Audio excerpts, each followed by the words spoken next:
Hey guys welcome back to my channel Richa tips and tricks. आशा करें आपण मैंने समस्ते बहुत भल थी। तो सांग मैंने स्किन केयर बहुत सुंदर टिप्स शेयर करछि। जदि आपण फेस रे एमिति छोट छोट दाना दाना टाइप रहिथिबो किंबा ओपन पोर्स हेतिबो किंबा बहुत सारा पिंपल्स होइके कला दाग रहि जाइछि ताले आज वीडियो देखंतु बहुत सुंदर टिप्स आपण मानक सहित शेयर करछि जहाकु लगेबा द्वारा आपण मानकर स्किन केयर बहुत सुंदर भाबरे हेइ परिबो आ आपणक स्किन बहुत ग्लो करिवो। तो देखंतु मु एठी बहुत सारा क्षीर नैछि। आपण माने भाबिबे एइ क्षीर को आपण माने एते सारा कोन करिए ना देखो आपड़ जो क्षीर नहीं आसुँच फ्रिज रखुंट रखा पर देखिए एमती ऊपर तार गोटे मलाई टाइप बसी जाए देखिपे एमती बहलिया बहलिया टाइप रही जाए। तो या आपण मानक दरकार पड़ो। तो से मुझे फ्रिज रे क्षीर रखी रखिला एमती बसीगला मुझे कौन कली सब काढ़ी आनी ऊपर यही टाइप एमती बाहर करी। जदि आपण मान पाखे क्षीर ऊपर मलाई अच्छी भल कथा ना आपण मैंने जगह दही भी नहीं पारे। गोटे चामच दही कि क्षीर सर कि मलाई को नहीं जाए। तो ये रखी सारे से गोटे चामच ता सहित एथरे आपण मानकु बहुत जिनस आड करिया पड़ो। जमती कि आपण मैंने ने फेस वाश फेस रे अप्लाई करुछंती तो फेस वाश नियंतु बॉडी रे अप्लाई करुछंती बॉडी वाश किंबा शैम्पू आपण माने व्यवहार करि परिबे।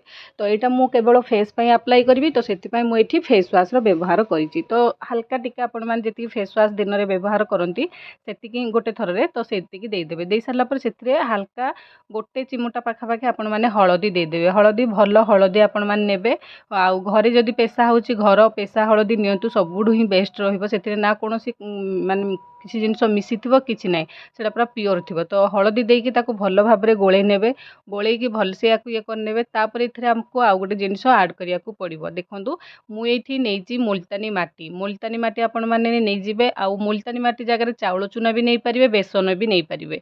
तो ये देखो मुल्तानी माटी मुझे नेली गोटे चामच बेसी नेबेनी गोटे चामच पाखापाखि आपण मैंने मुल्तानी माटी नहीं जाए। जेहेतु मु फेस अप्लाई करी तो बहुत कम हल्का लगे। तो से हल्का गोटे चामच पाखापाखि नेली या तो अधिक क्वांटिटी रे बनईकी आपण माने बॉडी रे भी व्यवहार करि परिबे। तो सेति पई आपण माने गाधोया पूर्व बॉडी रे भल भाबरे याकू मसाज करके लगे नेबे। आ आपण माने फेस वाश जगह रे शैम्पू किंबा बॉडी वाश एथिरे ऐड करिवे। तो याकू भल भाबरे गोळे नेबा प्रथमे तापरे कोन करिया देखिबा। तो सांग माने ए पर्यंत जदि मोर वीडियो आपण माने देखिलेनी आपण मानकू बहुत बहुत धन्यवाद। ता सहित आपण माने मो चैनल रे बहुत सारा टिप्स अछि hair care skin care kitchen tips बहुत सारा टिप्स अछि। आपण माने जानतु देखंतु जो टिप्स ते आपण मानकू भल लागुची आपण माने याकू आनिकी अप्लाई करंतु। आपनकर मतामत कमेंट सेक्शन में जणातु। ये देखंतु मु नेइची गोलाप जलर क्लींजरटा जदि आपण माने गोलाप जलर अछि रोज वाटर क्लींजर नेइची आपण मानक पाखरे जदि क्लींजर हो किंबा वाटर रोज वाटर गोलाप जल अछि ताले नेइ जिवे ताको आपनक स्किन रे लगेकी एमती तुळा खंडे नेइ जिवे कॉटन कपड़ा नेइकी भलसे आपण माने मसाज करिकी तार जते सब डस्ट थिबो ऑयल थिबो ताको बाहर करिवे।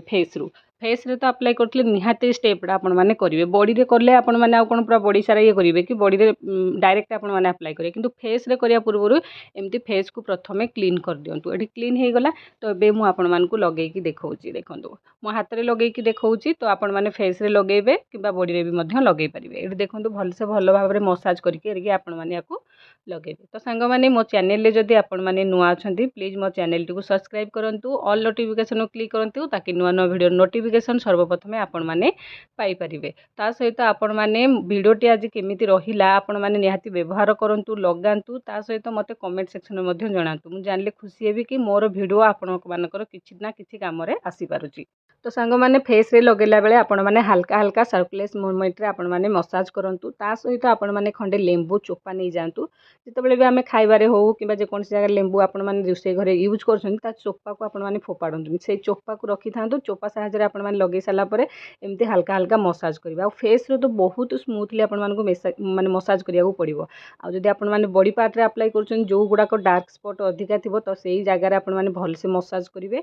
आ देखिबे आपण माने याकू कंटिन्यू रखिले आपनकर स्किन केयर पई आ कोनोसी जिंस दरकार पड़िबोनी। स्किन आपण मानकर एते सुंदर ग्लेज आ ग्लो करिवो विश्वास बाहरे। तो निहाती आपण माने वीडियो टी को देखंतु। आ जेहेतु आमे होम रेमेडी अप्लाई करिया कोनोसी ना केमिकल ना कोनोसी एथरे इंस्टेंट ग्लो कला परिका कोनोसी जिंस मिसे जे आमे नेचुरल जिंस मिसे जे तो जोटा कि प्राकृतिक जिनिस से आपण मानक टिके टाइम लगे ना पूरा पूरी भल रिजल्ट आपण मानकर पाई पारे। वन्स आपण माने व्यवहार करंतु आपनक स्किन बहुत ग्लो करिवो ग्लेज करिवो गोटे ग्लेजिंग आसीबो तापर शाइनिंग करिवो निहाती भाबरे। कारण एथरे क्षीरर मलाईटा पड़िछि। क्षीरर मलाईटा आपनक स्किन को बहुत स्मूथ रखिबो ग्लेज रखिबो गोटे साइन कला टाइप आपंक स्किन को देखादेव। तो ये देखो वन्स टाइम आपने बिफोर आफ्टर देखिपे केते ग्लेजिंग आपंकर स्किनटा देखा जदि या कंटिन्यू रखिए ताहले आपण माने भाबंतु कौन आपंकर स्किन रो माने उन्नति हम। तो निहाती भाव में घरोई जिनस मैंने आपंकर स्किन को केयर करेंगे। तो विश्वास सहित या व्यवहार करूँ आ लंग टाइम या कंटिन्यू करके रखुँ। ये देखो जदि आप बाहर को ड्यूटी जाऊँच कि कौन काम अच्छी बाहर को आपने जाऊँच खरा को बाहर सनस्क्रीन अप्लाई करके आपने जातु ना आइदर आपने सनस्क्रीन जब लगेवाई चाहूना एलोवेरा जेल किंबा जदि आपर ड्राए स्किन ताहले आपण माने नड़िया तेल 2-4 बुंदा आपन स्किन लगे दिंतु बहुत ही बेस्ट रहा। मॉइस्चराइजर रखापी नड़िया तेल ही बेस्ट रहा।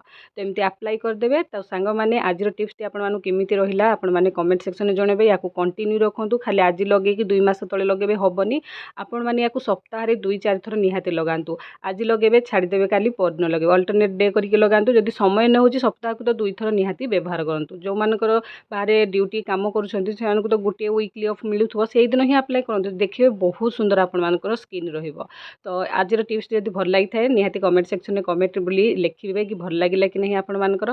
ता सहित मुझे आपण सहित आउ गोटे शेयर करी जदि यही आपंकर क्लींजर माने रोज वाटर क्लींजर किंबा सनस्क्रीन आपंकर प्रोडक्ट दरकार होउची ताले लिंक बोली मते कमेंट सेक्शन में को प्रोडक्ट लिंक बोली लिखंतु मु तार लिंक आपण सहित शेयर कर दे। मुल्तानी माटी भी चाहूले ऑनलाइन इजिली मगे पारे जदि चाहूँगी कमेंट में लिखंतु मु कमेंट रे आपण लिंक पठेदेवी। तो आशा करूँ टिप्स भल लगी तो सब्सक्राइब करने जमार भूलिए। Bye bye.